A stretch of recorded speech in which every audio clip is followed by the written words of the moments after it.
नमस्कार, सुप्रभात, good morning दोस्तों। आज फिर एक बार हमारे परिवार नोबल नेचर आरएस में आपका हार्दिक स्वागत और अभिनंदन अभिव्यक्त किया जाता है दोस्तों।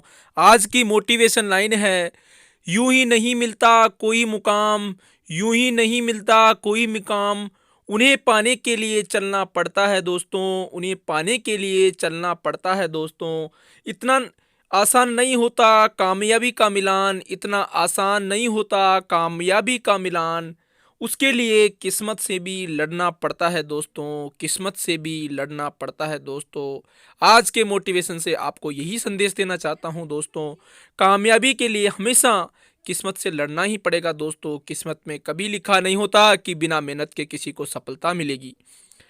आज का वीडियो दोस्तों मैंने एक नए तरीके से स्टार्ट करने की, एक नई फॉर्म में आरंभ करने का एक नया निर्णय लिया है दोस्तों, जिससे आपको हो सकता है पहले से बेटर फायदा हो। क्योंकि दोस्तों आज से जो मेरा वीडियो बनाने का फॉर्मेट होगा वह एक पीडीएफ फाइल के थ्रू होगा। उसमें आपके लिए कुछ इंपॉर्टेंट चीज़ें लिखकर या कहीं से भी मेरे मैटर से बना करके आपके समक्ष पेश की जाएगी। आपको नोट्स बनाने में सहूलियत होगी। और अगर दोस्तों ये आपको अच्छा लगे और ये पहले से अच्छा लगे तो कमेंट बॉक्स में आपका कमेंट जरूर आना चाहिए दोस्तों। मुझे आपका कमेंट का वेट रहेगा। अगर आपको ये पसंद आए तो ज़रूर कमेंट करना दोस्तों, ताकि हमेशा इस प्रकार के वीडियो ही आपको डालता रहूं उस पहले वाले फॉर्मेट से। तो अंत में यही कहना चाहूँगा दोस्तों कि हमारे वीडियो को लाइक, सब्सक्राइब, कमेंट और शेयर जरूर करना दोस्तों। आज का वीडियो स्टार्ट करता हूं दोस्तों राजस्थान का थार का मरुस्थल, जो कि राजस्थान के पश्चिम भाग में विस्तृत है, उसका स्टार्ट करता हूं दोस्तों। बाघ राजस्थान का जो इसकी जो मरुस्थल की परिभाषा होती है वह दो वैज्ञानिकों ने दी है दोस्तों अब तक। पहले हैं 1949 में दी थी अबूर बिले ने दोस्तों। और अबूर बिले ने कहा था कि भूमि का ह्रास ही मरुस्थलीकरण है दोस्तों, भूमि का ह्रास होना मरुस्थलीकरण है दोस्तों। और भूमि के उप भूमि के उपजाऊपन का समाप्त होना ही मरुस्थलीकरण कहलाता है। भूमि के उपजाऊपन का समाप्त होना ही मरुस्थलीकरण कहलाता है। ये बात 1991 में ड्रैगन ने कहा था दोस्तों, 1991 में ड्रैगन ने कहा था दोस्तों ये बात। उसके बाद में जो मरुस्थल का निर्माण हुआ, कैसे हुआ है, ये पढ़ेंगे। और पर्यावरणीय फेरस युग, कार्बोनी फेरस युग में इसका निर्माण हुआ था दोस्तों। थार के मरुस्थल का विस्तार सहारा के मरुस्थल का ही एक विस्तार माना जाता है दोस्तों। और ये कैसे हुआ, क्योंकि पाकिस्तान इसका एक मैप बताया गया है दोस्तों आपको कि थार का मरुस्थल भी एक सहारा का ही भाग है। क्योंकि दोस्तों सहारा मरुस्थल अफ्रीका के उत्तर में स्थित है दोस्तों, जिसकी लोकेशन आपके समस्त प्रस्तुत की जा रही है दोस्तों। जो सहारा मरुस्थल दुनिया का सबसे बड़ा मरुस्थल है दोस्तों। सहारा मरुस्थल पश्चिमी जो कनारी की टंडी जलदारा है दोस्तों, जो यूरोप के उत्तर से होती हुई आपको नक्शे में दिखाई दे रहा होगा, यूरोप के उत्तर से होती हुई दोस्तों ये आपको ये विदित तो होगी। यहाँ पर एक कनारी की टंडी जलदारा होती है जो सहारा मरुस्थल का निर्माण करती है दोस्तों। और जो सहारा का मरुस्थल है यह दुनिया का सबसे बड़ा मरुस्थल है दोस्तों। यहाँ के लोग मिट्टी से खाना बनाकर खाते हैं दोस्तों, एक बहुत बड़े दुख की बात है। और इसके बाद में जो सहारा मरुस्थल है, इससे ही पाकिस्तान का थेलिस्तान कहा जाता है दोस्तों। जो अपना थार का मरुस्थल है इसको पाकिस्तान में थेलिस्तान कहा जाता है दोस्तों। इसके अलावा भारत में इसको थार का मरुस्थल कहा जाता है दोस्तों। इसके अलावा अफ्रीका महाद्वीप अफ्रीका महाद्वीप जो आपने देख ही लिया दोस्तों, अरब देशों के अंदर के जो सहारा के विस्तार को कबीर कहा जाता है दोस्तों। कबीर ए दस्क मरुस्थल जो है सऊदी अरब वगैरह में फैला हुआ है दोस्तों। इसके बाद की बात करूं दोस्तों, राजस्थान का थार का मरुस्थल, तो राजस्थान का थार का मरुस्थल जो जो मरुस्थल है दोस्तों, वह माना जाता है इसका विस्तार 100% जो विस्तार है उसमें से 15% विस्तार पाकिस्तान में है, 15% पाकिस्तान और 85% भारत में है दोस्तों, 85% भारत में है दोस्तों। इसके डायग्राम के माध्यम से समझने का प्रयास करो दोस्तों। भारत के गुजरात, राजस्थान, हरियाणा और पंजाब राज्यों में इसका विस्तार फैला हुआ है दोस्तों। सर्वाधिक विस्तार राजस्थान में है, लगभग 58% दोस्तों, याद रखना दोस्तों। भारतीय थार के मरुस्थल का 58% भाग राजस्थान में विस्तृत है दोस्तों। ये प्रश्न आरएस परी 2016 में पूछा गया था कि थार के मरुस्थल का लगभग कितना विस्तार भारत के परिप्रेक्ष्य में राजस्थान में पाया जाता है, तो 58% सर्वाधिक है दोस्तों। 13% गुजरात में फैला हुआ है, 6% हरियाणा में फैला हुआ है और 8% पंजाब में फैला हुआ है दोस्तों। माना राजस्थान का कुल क्षेत्रफल 100% है। अगर राजस्थान के हिसाब से बात करें दोस्तों, तो राजस्थान के 100% में से अकेले थार के मरुस्थल का जो प्रतिशत है वो दोस्तों 60.04% है। इसके अलावा दक्षिण पूर्वी जो पठारी भाग है उसका लगभग 6.89% है दोस्तों, 6.89% है दोस्तों। इसके अलावा अरावली की बात करें तो अरावली का राजस्थान के भौतिक प्रदेशों में 9.3%, 9.3% हिस्सा माना जाता है और पूर्व के मैदान का लगभग 23% हिस्सा माना जाता है दोस्तों। इसके बाद की बात करूं दोस्तों, तो भारत में कुल डेजर्ट जोन 142 है दोस्तों। उनमें से राजस्थान में अकेले में 85 डेजर्ट जोन स्थापित है दोस्तों। जल स्तर बहुत नीचे चला गया है दोस्तों, पानी की समस्या उत्पन्न हो जाती है दोस्तों, तथा भूमि धीरे धीरे बंजर हो जाती है तथा जलाभाव के कारण भूमि मरुस्थल में बदलने लग जाती है। ऐसे ऐसे डेजर्ट जोन कहा जाता है दोस्तों, इसे डेजर्ट जोन कहा जाता है दोस्तों।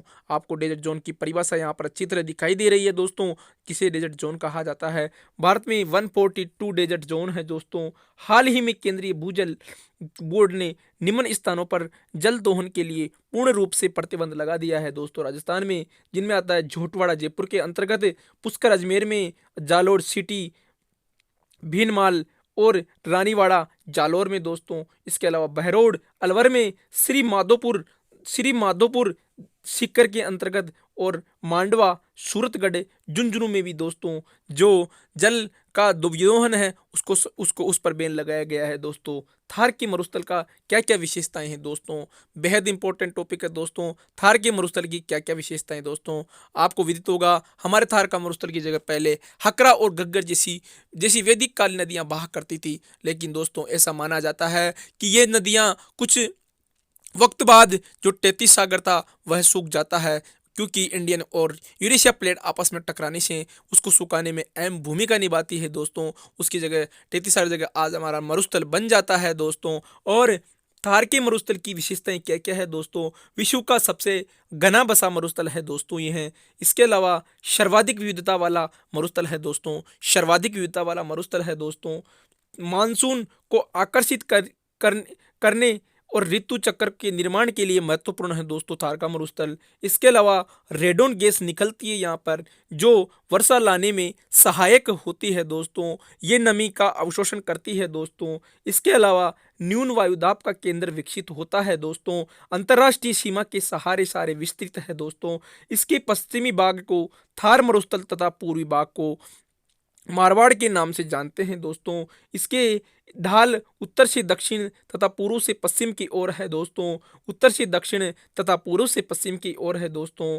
हाल ही में उत्तर से दक्षिण का ढाल है दोस्तों, आपको विदित होगा कि अरावली पर्वतमाला का ढाल दक्षिण पश्चिम से उत्तर पूर्व है, वहीं वही हमारे मरुस्थल का ढाल है उत्तर से दक्षिण की ओर तथा पूर्व से पश्चिम की ओर दोस्तों। हाल ही में राज्य सरकार ने जैसलमेर के कुलधरा गांव में कैक्टस पार्क लगाया है दोस्तों। कुलधरा गांव जैसलमेर में कैक्टस पार्क बनाया है दोस्तों। मरुस्थल में मरु वनस्पति पार्क, इसके अलावा माचिया सफारी पार्क जोधपुर में स्थित है दोस्तों। वनस्पति park Machia safari park Jodhpur में स्थित है दोस्तों। राजस्थान में पूर्णतः वनस्पति विहीन क्षेत्र समगांव जैसलमेर में स्थित है दोस्तों। समगांव जो कि राजस्थान का पश्चिमी किनारा माना जाता है वह वनस्पति विहीन क्षेत्र था दोस्तों। आज तो वहां पर इंदिरा गांधी नहर पहुंच जाने के कारण वहां पर भी वनस्पति उगने लग गई है दोस्तों। चंदन नलकूप को थार का घड़ा कहते हैं दोस्तों, चंदन नलकूप है उसको थार का घड़ा कहते हैं। और भाटाड़ू का कुआं बाड़मेर को थार का जल महल कहते हैं दोस्तों। थार का जल महल कहते हैं भाटाड़ू कुआं बाड़मेर को, और चंदन नलकूप को थार का गढ़ा कहते हैं दोस्तों। इसके बाद की बात करूं, थार की प्राचीनतम नदी सरस्वती नदी है दोस्तों, जिसके को सबसे पहले 1806 ईस्वी में सीएल ओलघम ने की थी दोस्तों, सीएल ओलघम ने की थी। और वर्तमान में इस नदी के अवशोषण के रूप में गग्गर नदी है दोस्तों, गग्गर नदी है दोस्तों। थार मरुस्थल 33 सागर का अवशेष है दोस्तों, 33 भूगर्भीय की अवसादीकरण के फलस्वरूप इसका निर्माण हुआ है। इससे राजस्थान के स्पष्ट अवशेष समुद्री वनस्पति के अवशेष तथा ओकल ओकल ब्राउजर जैसलमेर में देखने को मिलता है दोस्तों। इसके बाद की बात करूं कि घास, शेवण घास मिलती है यहाँ पर दोस्तों, लीलोन घास मिलती है, धामण घास मिलती है, अजान घास मिलती है दोस्तों, मुराद घास मिलती है दोस्तों, करड़ घास पाई जाती है यहाँ पर दोस्तों, रोहिड़ा, खेजड़ी, बम्बूल, किक्कर वृक्ष आदि यहाँ पर उगाई जाती है। कंटीली वनस्पति दोस्तों, इस कंटीली वनस्पति वह होती है दोस्तों जिसमें कांटे लगे होते हैं। ये मरुस्थलीय क्षेत्र में ज़्यादा विकसित हो पाती है दोस्तों। मरुस्थल प्रसार के रोकथाम से संबंधित कुछ कार्यक्रम भी चलाए गए हैं दोस्तों भारत में। वो कार्यक्रम काजरी है दोस्तों। काजरी एक महत्वपूर्ण फैक्ट है जो आपके पटवार और रीढ़ दोनों में महत्वपूर्ण भूमिका निभा सकता है दोस्तों। काजरी की स्थापना KAZRI काजरी की स्थापना हुई थी दोस्तों 1959 में, 1959 में दोस्तों। किसके सहयोग से हुई थी दोस्तों? इसकी सहयोग था अमेरिका और यूनेस्को के सहयोग से दोस्तों। USA और यूनेस्को के सहयोग से इसकी स्थापना हुई है दोस्तों। इसके कार्य हैं मरुस्थल के प्रसार को रोकना दोस्तों। काजरी का कार्य इंपॉर्टेंट है, मरुस्थल के प्रसार को रोकना। इसका मुख्यालय जोधपुर में है दोस्तों काजरी का, और क्षेत्रीय कार्यालय बीकानेर में भी है, पाली में भी है, जैसलमेर में भी है, भुज गुजरात में भी है, लद्दाख जम्मू कश्मीर में भी है दोस्तों। आफरी योजना 1985 में स्थापना होती है दोस्तों AFRI आफरी की, और केंद्र सरकार ने इसकी स्थापना करी है। और मरुस्थल में शुष्क वनस्पति का विस्तार करना अर्थात ऐसी वनस्पति लगाना जो सूखे को सहन करके मरुस्थल के प्रभाव को कम कर सके दोस्तों। मरुस्थलीय क्षेत्र में वनस्पति उगाने के लिए आफरी की स्थापना हुई थी दोस्तों। और आफरी का कोई क्षेत्रीय कार्यालय नहीं है दोस्तों, और इसका कार्यालय मुख्यालय जोधपुर में है दोस्तों। इसके बाद में बात करूं सूखा संभावित क्षेत्र कार्यक्रम 1974-75 में सूखा संभावित क्षेत्र कार्यक्रम चलाया गया था तत्कालीन राजस्थान सरकार के द्वारा दोस्तों। और इसमें 8 जिलों में प्रारंभ हुआ था स्टार्टिंग में ये दोस्तों। वर्तमान में इसमें 11 जिले और 32 विकास खंडों में चल रहा है दोस्तों। 11 जिलों के 32 विकास खंडों में चल रहा है दोस्तों। बजट में 75% केंद्र देता है और 25% राज्य सरकार देती है दोस्तों सूखा संभावित क्षेत्र विकास कार्यक्रम के तहत। और उद्देश्य है दोस्तों इसका सूखे के प्रभाव को कम कर अर्थव्यवस्था में सुधार करना दोस्तों। सूखे के प्रभाव को कम करके अर्थव्यवस्था में सुधार करना दोस्तों। और मरु विकास जो कार्यक्रम है कब चला दोस्तों? ये चला 1978 में। ये चलाया था दोस्तों हमारे प्रथम कांग्रेस विपक्षी CM जो कि भेरू सिंह शेखावत, जो कि राजस्थान के बाबूशाह के नाम से जाने जाते हैं दोस्तों, उनके द्वारा चलाया गया था मरु विकास कार्यक्रम। उसके बाद में ये भी 11 जिलों में चल रहा है दोस्तों। और वर्तमान में जिले हैं इसमें 16 जिलों के 85 विकास खंडों में चल रहा है दोस्तों। स्टार्टिंग में 11 में, वर्तमान में 16 जिलों के 85 विकास खंडों में चल रहा है दोस्तों। बजट वही है, 75% देती है राज्य सरकार और इसमें 25% देती है।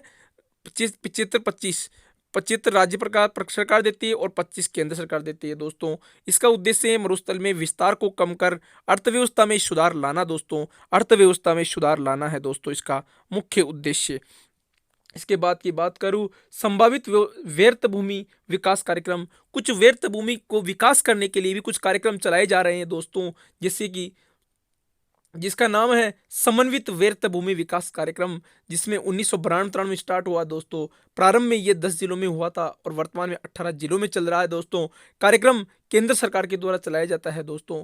बजट है इसके अंतर्गत 75 केंद्र सरकार और 25 राज्य सरकार दोस्तों। इसका उद्देश्य है बंजर भूमि में समृद्ध करके कृषि कार्यों के योग्य बनाना दोस्तों। कृषि कार्यों को योग्य बनाना। मरुस्थलीकरण के निर्माण के क्या क्या कारण हैं दोस्तों? मरुस्थलीकरण के निर्माण के कार्य हैं, पहला कार्य दोस्तों मौलिक कारण में एक जलवायु में परिवर्तन दोस्तों। ऐसा माना जाता है कि हमारे जो थार का मरुस्थल बना है इसका रीजन सबसे बड़ा यही है कि जलवायु में परिवर्तन हो गया दोस्तों। हमने इतिहास में पढ़ा है कि कभी यहाँ पर तैतीस सागर हुआ करता था। हमें हमारी भूगर्भिक इतिहास में पढ़ा है कि कभी यहाँ पर तैतीस सागर हुआ करता था, और वह तैतीस सागर में जो नदियाँ गिरती थी हकरा और गग्गर जैसी वह सूख जाती है और उन सूखने के कारण जलवायु में परिवर्तन होता है और थार के मरुस्थल का विकास होता है दोस्तों। इसके अलावा वर्षा की अनियमितता दोस्तों, वर्षा की अनियमितता इसलिए हुई हमारे थार के मरुस्थल में क्योंकि जो हमारी अरावली पर्वतमाला है वह थार के मरुस्थल के समानांतर स्थित है दोस्तों। और वर्षा की अनिश्चितता दोस्तों, वर्षा की हमेशा यहाँ पर अनिश्चितता बनी रहती है। मानसून काल में बहुत कम बारिश होती है दोस्तों। 25 डिग्री समवर्षा वर्षा रेखा से पश्चिम में तो बिल्कुल बारिश नहीं होती दोस्तों। और खंड वृष्टि दोस्तों, हमारे देश में आपको पता ही होगा जो एल्निनो प्रभाव होता है उसकी वजह से हर 3-4 साल में भयंकर सूखा पड़ता है दोस्तों। उसके बाद में मानवीय कारण भी है कुछ, वो तो है मौलिक कारण जो प्रकृति के कारण है दोस्तों। इसके अलावा कुछ मानवीय कारण भी है। जनसंख्या का दबाव दोस्तों, धीरे धीरे जनसंख्या, राजस्थान के मरुस्थल के बारे में आपने पढ़ा होगा एक तथ्य कि दुनिया का सबसे घना बसा मरुस्थल है ये। और यहाँ पर जो जनसंख्या है वो सबसे दबाव दबाव है दोस्तों। अतिचारण, यहाँ पर जो भेड़ पालन होता है, जो बकरी पालन होता है, जो ऊँट पालन होता है, उसके कारण यहाँ पर अतिचारण की समस्या भी होती है दोस्तों। वनोन्मूलन, यहाँ पर लोगों के द्वारा जो पेड़ पौधों को काटा जाता है वह भी एक इसके कारण में शामिल है दोस्तों। शहरीकरण भी बढ़ रहा है धीरे धीरे दोस्तों। जैसे बाड़मेर जैसलमेर में तेल और गैस के तेल भंडार खोजे जाने के कारण वहाँ पर जो शहरीकरण बढ़ेगा और जो औद्योगिकरण बढ़ेगा, ये भी दोस्तों कहीं ना कहीं हमारे मरुस्थलीकरण के विस्तार में सहायक सिद्ध होते हैं दोस्तों। उसके बाद की बात करूं तो इसका अक्षांशीय विस्तार क्या है मरुस्थलीकरण का? इसका अक्षांशीय विस्तार है दोस्तों 24 डिग्री 3 मिनट उत्तरी अक्षांश से 30 डिग्री 12 मिनट उत्तरी अक्षांश के मध्य है दोस्तों। और इसका देशांतरी विस्तार है दोस्तों 69 डिग्री 15 पूर्वी देशांतर से 76 डिग्री 42 पूर्वी देशांतर के मध्य दोस्तों। इसके राजस्थान के इसके बाद में दोस्तों राजस्थान के स्तूप मरुस्थलीकरण, राजस्थान में धोरे व स्तूप क्या होते हैं दोस्तों? मरुस्थल में लहरानुमा स्थलाकृतियों को धोरे या स्तूप कहा जाता है। लहरानुमा जो अस्थायी स्थलाकृतियां बनती है उन्हें धोरे या स्तूप कहते हैं दोस्तों। दो रेत के टीलों के मध्य स्थित निम्न भूमि को अभिनति, टाटा तल्ली तथा थल्ली कहते हैं दोस्तों। दो दो टीले होते हैं, उनके बीच में जो निम्न भूमि होती है उसको अभिनति भी कह सकते हैं दोस्तों, रन भी कहा जा सकता है दोस्तों, टाट भी कहा जा सकता है दोस्तों, तल्ली भी कहा जा सकता है दोस्तों, और थल्ली भी कहा जा सकता है दोस्तों। ये वर्ड याद रखना आप दोस्तों। उपरोक्त में जब वर्षा का पानी भरता है तो उससे एक अस्थायी खारी झील का निर्माण होता है दोस्तों, जिसे पलाया कहा जाता है दोस्तों। पलाया एक प्रकार की अस्थायी खारे पानी की झील होती है दोस्तों मरुस्थलीय क्षेत्रों में। इसके अलावा पलाया झील क्या होती है? ये स्पेनिश भाषा का शब्द है जिसका तात्पर्य होता है शुष्क प्रदेशों में उच्च भूमि के से गिरी निम्न भूमि बेसिन है। निम्न भूमि बेसिन से विशेष तथ्य थार के मरुस्थल को मिट्टा पानी की खारा क्यों हो जाता है दोस्तों? मिट्टा पानी खारा क्यों हो जाता है दोस्तों? खारे पानी की झीलें राजस्थान के पश्चिमी भाग में ही क्यों पाई जाती है दोस्तों? और पश्चिमी भाग में गुजरने वाली नदियां मिट्टी पानी की होती हुई भी खारी क्यों हो जाती है दोस्तों? झीलों के लवण कहाँ से आते हैं दोस्तों? इन सब का स्पष्टीकरण ये है दोस्तों कि राजस्थान के पश्चिमी भाग में पश्चिमी भाग में माइक्रा सिस्ट चट्टानें पाई जाती है दोस्तों। माइक्रा सिस्ट चट्टानें पाई जाती है। इन चट्टानों में मैग्नीशियम, पोटेशियम, ब्रोमियम एंड कैल्सिक जैसे तत्व पाए जाते हैं दोस्तों। ये समस्त तत्व जल के संपर्क में आकर के केशाकर्षण विधि के द्वारा, केपेबलरी एक्शन के द्वारा भूमि के ऊपरी भागों में आकर जमा हो जाते हैं दोस्तों और क्लोराइड का निर्माण करते हैं। सोडियम क्लोराइड के कारण ही नदियां खारी हो जाती है दोस्तों, खारी झीलों का निर्माण होता है दोस्तों। राजस्थान में सर्वाधिक रन टाट पाए जाते हैं दोस्तों। इसके अलावा जैसलमेर, पोखरण, सर्वाधिक रन या टाट कहाँ मिलते हैं आपको? पोखरण मिलेंगे दोस्तों, बारासर में मिलेंगे, कानोत में मिलेंगे, बांखरी में मिलेंगे, लवा में मिलेंगे दोस्तों, और बाड़मेर में मिलेंगे आपको। थोब क्षेत्रफल की दृष्टि सबसे बड़ा रन है थोब का रन, बाड़मेर का थोब का रन। जोधपुर में बापरण क्षेत्र है दोस्तों। पोखरण, इसे भारत का शक्ति धाम कहते हैं दोस्तों। ये जैसलमेर में स्थित है। यहाँ पर 18 मई 1974 को इंदिरा गांधी ने 11 से 13 मई 1998 में अटल बिहारी वाजपेयी ने परमाणु परीक्षण किए थे दोस्तों। पोखरण में एक इंपॉर्टेंट फैक्ट है स्थित है, और यहाँ पर 18 मई 1974 को इंदिरा गांधी ने और 11 से 13 मई 1998 को अटल बिहारी वाजपेयी ने परमाणु परीक्षण किए थे दोस्तों। इसके बाद में शेखावाटी क्षेत्र, रेतीले बाग में वर्षा की वर्षा की जल संचय एवं प्रबंधन की निम्न नाम से जाना जाता है दोस्तों। वर्षा का जो जल है इस क्षेत्र में आता है बारिश के समय थोड़ा बहुत, उसका संरक्षण कहाँ पर किस तरीके से किया जाता है उनके बारे में इंपॉर्टेंट फैक्ट है दोस्तों। शेखावाटी क्षेत्र में जो जल का प्रबंधन होता है वो सर या सरोवर में होता है दोस्तों। जोधपुर के अंदर नाडी या ओसियां नाडी में होता है दोस्तों। नाडी नाडी भी सरोवर की जैसी ही होती है। इसके अलावा जोधपुर के संपूर्ण या तो होता है स्पेशल ओसिया में नाडी बनाई जाती है और संपूर्ण जोधपुर में झालरा बनाया जाता है दोस्तों। झालरा वही होता है जैसे आपने तालाब तो देखा होगा दोस्तों, उस तरीके का झालरा होता है तालाब के जैसा। और सीमावर्ती जिलों में होता है कुई या बेरी। कुई या बेरी ये दोस्तों एक सकड़ा गहरा कुआं होता है जो कि सकड़ा होता है, इसलिए इसे कुई या बेरी कहा जाता है दोस्तों।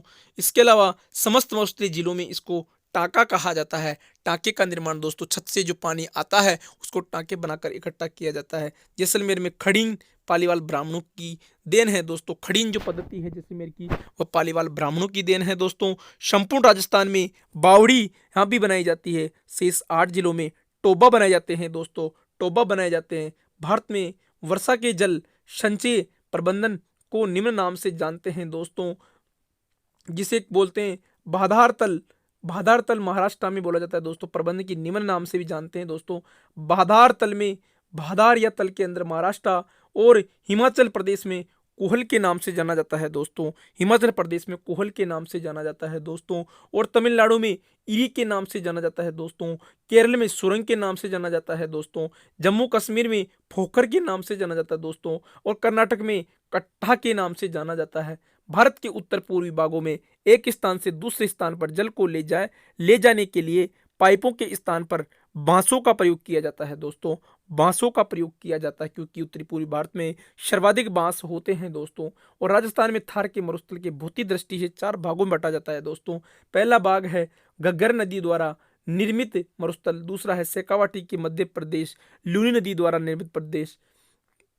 और एक चौथा है दोस्तों पश्चिम का शुष्क मरुस्थल दोस्तों, जो पूर्व से जो पूर्व में ये नदी सदा नीरा नदी थी दोस्तों। गग्गरिया कर्ण सदा नीरा नदी कहलाती थी और लेकिन वर्तमान में अंतः प्रवाह वाली नदी कहलाने लग गई ये यहाँ। और फिर आता है शेखावाटी क्षेत्र। यहाँ की महत्वपूर्ण नदी दोस्तों कांतली थी, लेकिन वर्तमान में यह भी अंतः प्रवाह वाली नदी है दोस्तों।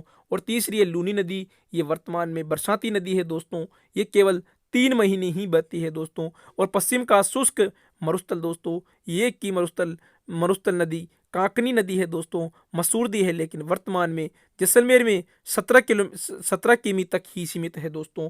इसके अलावा बात करूं दोस्तों, उपरोक्त नदियों के जिलों सिंचाई के लिए निर्भर रहा करते हैं। वो आसपास के क्षेत्र में जल स्तर भी ऊंचा था, लेकिन वर्तमान में अंतः प्रवाह की श्रेणी में शामिल होने के कारण दोनों स्थितियों पर विपरीत प्रभाव पड़ता है। इस कारण ये नदियां इसके उपरोक्त जिलों में मरुस्थल का निर्माण किया है। इस प्रकार राजस्थान में मरुस्थलीकरण के जिलों की कुल संख्या 12 है दोस्तों।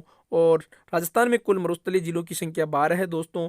12 में से क्षेत्रफल की दृष्टि से सबसे बड़ा मरुस्थलीय जिला और सबसे छोटा मरुस्थलीय जिला अगले पेज में पढ़ेंगे दोस्तों, अगले वीडियो में पढ़ेंगे दोस्तों। बचा हुआ रेगिस्तान का मरुस्थल। और आज के वीडियो में दोस्तों यहीं तक सीमित करता हूं दोस्तों। अगर आज का वीडियो आपको पसंद आया है दोस्तों तो इसको लाइक कमेंट और शेयर जरूर करना दोस्तों।